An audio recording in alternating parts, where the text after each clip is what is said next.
近日我哋用 AI 去輔助開發咗一個小工具啦，咁係一個分賬功能嚟，咁就俾啲家庭用戶去旅行之後咧，就做一個記錄嘅明細啦。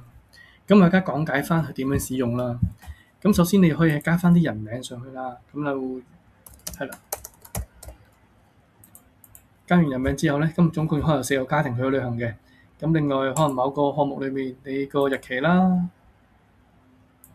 或者係做咗咩事啦，我訂車嘅，咁跟住係阿 Mary 俾錢嘅。咁可能訂咗12,000蚊，咁可能四個家庭嘅，咁四個家庭去計算嘅，咁你按top加上去啦，亦都去做個移位嘅動作啦。咁可能有啲項目係早餐修改翻個價錢嘅係2,000蚊嘅，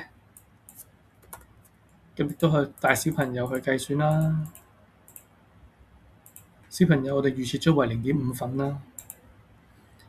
咁假設計好晒之後咧，有一個明細結算啦。咁知道邊一個俾多錢嘅，咁最尾另一個俾翻幾多錢另一位啦。係啦，咁亦都可以做一個匯出嘅動作啦，做一個分享嘅連結啦。呢個分享嘅連結就係可以將你原先嘅記錄去分享翻俾另一位朋友。咁你朋友咧打開翻呢條連結嘅話咧，佢就會將呢啲記錄咧就直接匯入咗去嘅。係啦，如果大家用完之後發覺有咩 comment 嘅，歡迎留言俾我哋啊。